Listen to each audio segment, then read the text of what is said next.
what came out very clearly is that lots of people are innovating with new tools and really trying to blend some tools together. So if we think about forecast-based financing, how can we use more quantitative modeling techniques and use quantitative information, but also layer it with indigenous and local knowledge. And that can give us a much richer picture of some of the changes that people have been experiencing over the years.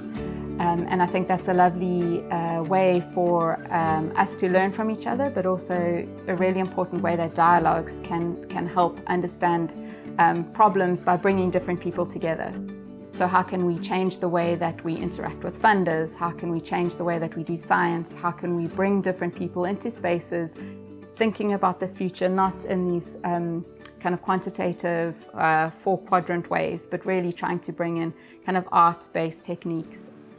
What is very clear, and for us quite okay, is that the questions are being asked.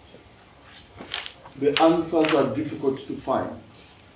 And partly is we realize that when you do that and you engage in that conversation, it's difficult to find exactly universal solutions. But what is possible is that I can learn from those universal interactions, those standard discussions, standard do's, and in that process, innovate solutions for my circumstance. And this is my second point, is the fact that you cannot teach somebody a solution in terms of intervening in this way. What we are trying to do is how do we collect the knowledge, the information, the data, so that as we get access, we then ourselves, each one in that whole chain, is then going to find solutions that are compatible, that are localized, and responding to the challenges, the issues that they have. And that is actually in terms of approach, how do we move in such a way that what we are advancing is not solutions, but is tools that people will use to find their own solution. First of all, we agreed on the fact that resilience is not business as usual. We didn't necessarily agree on why it isn't business as usual, but we agreed on certain things that makes it different from what we have done previously, right? So one of those things are that it's evidence-based. Whenever we want to translate resilience concept into something programmatic, we need to make sure that it is evidence-based. So we can ask ourselves, have we not always done that? If we are very, very honest, we can probably also answer, we might or might not have done that. How do we select the areas we work in? How do we select interventions? How do we select the beneficiaries? Based on what knowledge? We spoke a lot about yesterday that the availability of data isn't always readily there when we need it or to the detail or extent that we need it. But at least we agreed with all these stakeholders that the evidence must either be there or must be created.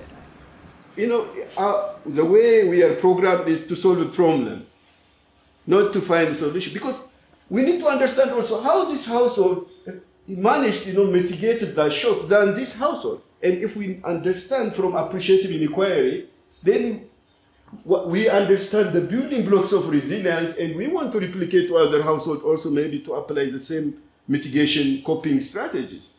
Because in most of our program, we have resources, we want to solve the problem, we don't hear the story from the communities, because some communities, you see, nothing happened to their household, how they survive. And understanding their story is very important to have a framework, how to address others. So, and one is, it's good to say there is no blanket recommendation. Shocks are different, and it affects differently the community. It's good to have the view from different dimensions. We are too much focused on the objective component of resilience. But there are norms, cultures, perceptions, mindsets. It's not about only participation of women, but what's their role in decision making. I think it's very important, the qualitative. I highlight the importance of qualitative. Very important, because quantitative, it tells you, but especially norms, the subjective dimension, when you take time, because communities, they tell you what you want to hear, but when they start some trust in the relationship, they're gonna open their heart and they tell you that, just the reality on the field. And that is very important to add value to your quantitative description. What you need at the very front in a big way is community mobilization. Allow them to grab the responsibility for their own development, and then support them to do that.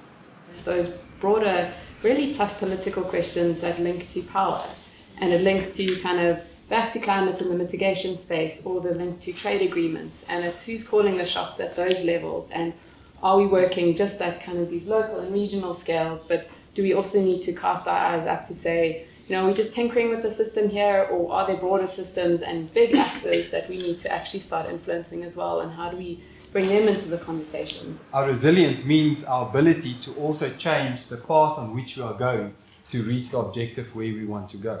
So it's not a zero-sum game at the end of the day. It's a possibility of saying, in our sustainable development, we have this trajectory where we want to go. But we must take cognizance of the fact that things might happen that would change that trajectory. But it doesn't mean we're going off course now. It means we maybe need to take a different route to get there. We need to really be, I suppose, interrogating ourselves when we say we're helping people adapt, when maybe what we should be doing is helping them transform.